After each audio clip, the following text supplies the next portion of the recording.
Alors aujourd'hui, donc on va voir les différentes formes de comparaison. Alors avant de commencer, il faut évidemment faire la différence entre le comparatif et le superlatif. Alors le comparatif, c'est quand on va comparer une personne par rapport à une autre ou alors une chose par rapport à une autre. Par exemple, je suis plus sympa que Tamari. Ok, je me compare moi une personne par rapport à Tamari qui est une autre personne. Le superlatif, par contre, ici, on va comparer une personne par rapport à un groupe, par rapport à un ensemble. Par exemple, je suis la plus intelligente des 3 C. Je me compare moi, petite personne, par rapport à un groupe, les 3 C. Ok, donc ça c'était pour la différence entre le comparatif et le superlatif. On va d'abord commencer par le comparatif. Alors il faut savoir qu'il y a 3 types de comparatifs.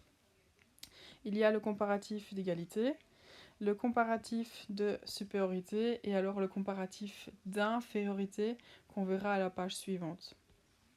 Alors on va commencer par le comparatif d'égalité.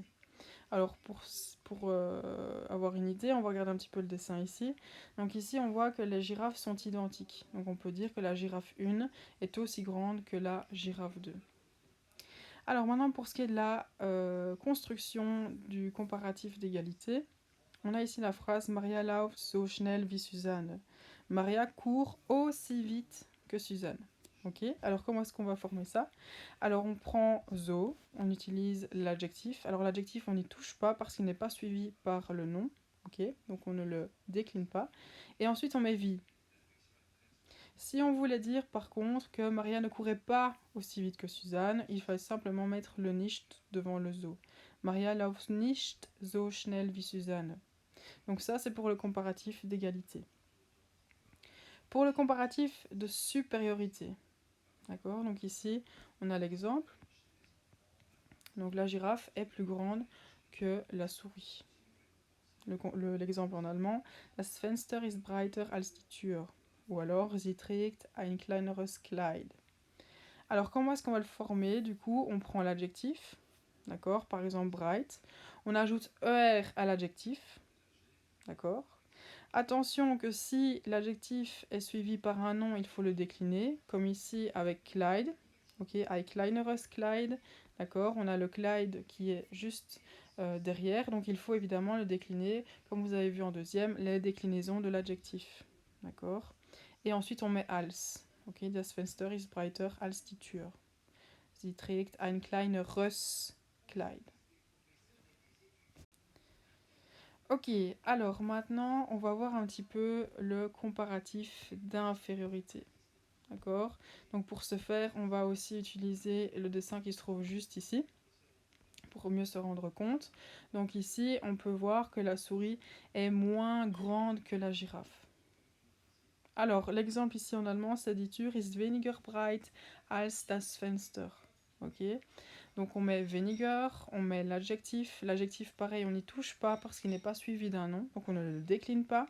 Et ensuite, on met als. Donc ça, c'était pour les différentes formes du comparatif. Passons maintenant au superlatif. Alors pour le superlatif, soit on peut faire un superlatif avec un adjectif, soit avec un adverbe. Alors l'adverbe, par contre, c'est pas super important cette année, d'accord? Vous reviendrez là-dessus plus tard. Donc on va le voir pour votre information personnelle, mais c'est pas ça qui va être le plus important ici. Alors donc ici par rapport au dessin, donc comme j'avais dit plus tôt, donc ici on va comparer la personne par rapport à un ensemble, un groupe. Ok, donc c'est la plus grande. Donc ici on a deux personnes, un groupe, et c'est la personne la plus grande du groupe. Alors comment est-ce qu'on va former le superlatif adjectif? Ok, alors on va prendre l'article du nom, ok, der, die ou alors das. On prend l'adjectif, teuer, on ajoute st à l'adjectif, et évidemment, puisqu'il est suivi par un nom, il faut aussi le décliner. Ok, alors attention, décliner que ce soit au nominatif, accusatif, datif ou génitif. Ok, donc ça fonctionne comme les adjectifs normaux, on va dire. Ok, donc das ist die teuerste Rose, ok, donc c'est la rose la plus chère. Sie kauft das teuerste Kleid, elle achète la robe la plus chère. Donc ça, c'était pour le superlatif de l'adjectif. Donc der, die, das, en fonction du nom, l'adjectif, st, plus évidemment la déclinaison. Alors pour ce qui est de l'adverbe, ok, donc ici l'adverbe pour votre information personnelle, Friederike läuft am schnellsten, ok, donc Frédéric court le plus rapidement. Ça, c'est pour l'adverbe.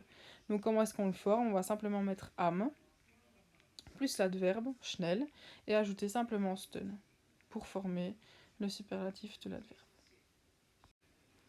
Alors évidemment, en allemand, ce n'est pas apprendre l'allemand s'il n'y avait pas des règles orthographiques. Ok, alors la première concerne les adjectifs qui terminent en D, T, S, S7, X ou alors Z. Ok, donc ici pour ce qui est du superlatif, on va les former avec EST. Par exemple, laut, lauter, am lautesten. Ice, icer, am icesten. Ok, donc ici on ne met pas ST mais EST. Alors il y a aussi une règle orthographique pour les adjectifs qui terminent en EL ou BEL. Alors on va faire disparaître le E au comparatif. Edel, edler, am edelsten. Flexibel, flexibler, am flexibelsten. Alors en allemand, il y a aussi des petites règles orthographiques qui va concerner le umlaut. Donc ici, vous avez une liste des adjectifs qu'il va falloir étudier par cœur. Donc ce sont les adjectifs qui vont prendre le umlaut au comparatif et au superlatif. Donc par exemple, alt, älter, am ältesten. Groß, größer, am größten. Ok, ça va. Donc ça, il faut évidemment les connaître par cœur. Et puis il y a carrément, donc ici, la liste des verbes irréguliers. Ok, donc ici il va falloir également la connaître par cœur. Donc eux ils vont totalement changer. Par exemple, gern, lieber, am liebsten, gut, besser, am besten. Ok, on n'a pas guter ou gerner ou quoi que ce soit. Il va falloir étudier la liste par cœur. Ça va?